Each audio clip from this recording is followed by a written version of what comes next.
Hi guys, welcome to stadium डीफ। इस video के अंदर वेरिएबल्स के बारे में पढ़ेंगे। सो बेसिकली वेरिएबल्स एक एट्रीब्यूट होते हैं जो कि वेरी करते हैं या फिर चेंज होते रहते हैं over time and across different situations. Variables का यूज़ मेनली रिसर्च में करा जाता है ताकि हम मेजर कर सकें अपनी रिसर्च को एंड डिस्क्राइब कर सकें अपने डिफरेंट एस्पेक्ट्स को रिसर्च के regarding.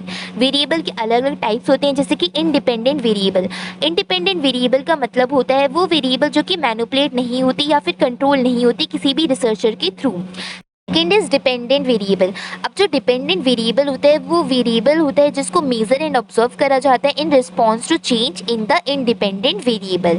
Third is confluent variable. ये वेरिएबल वो वेरिएबल होता है जिसका रिसर्चर के थ्रू यानी कि रिसर्चर का इसमें कोई भी इंटरेस्ट नहीं होता, बट कहीं ना कहीं ये वेरिएबल हमारी रिलेशनशिप को अफेक्ट करता ही करता है।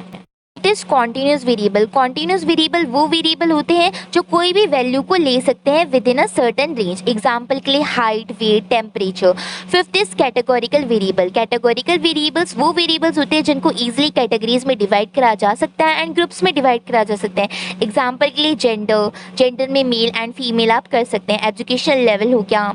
Now the sixth one is discrete variables. Discrete variables वो वेरिएबल्स होते हैं जो सिर्फ और सिर्फ सर्टेन वैल्यूज को ले सकते हैं। Seventh is nominal variable. Nominal variable भी कैटेगोरिकल वेरिएबल की तरह ही होता है, बट इसके अंदर कोई भी इनहेरिटेंट ऑर्डर नहीं फॉलो किया जाता। एग्जाम्पल के लिए आई कलर या फिर political affiliation. Eighth one is ordinal variable. अब जो ऑर्डिनल वेरिएबल है वो भी कैटेगोरिकल वेरिएबल होता है, लेकिन इसका नेचुरल ऑर्डर होता है। एग्जाम्पल के लिए एजुकेशन लेवल जैसे कि हाई स्कूल, फिर कॉलेज, ग्रेजुएशन, स्कूल, ठीक है। एंड इनकम लेवल में लाइक लो इनकम है, मीडियम इनकम है या फिर हाई इनकम है, तो इसका ऑलरेडी नेचुरल ऑर्डर होता ही होता है।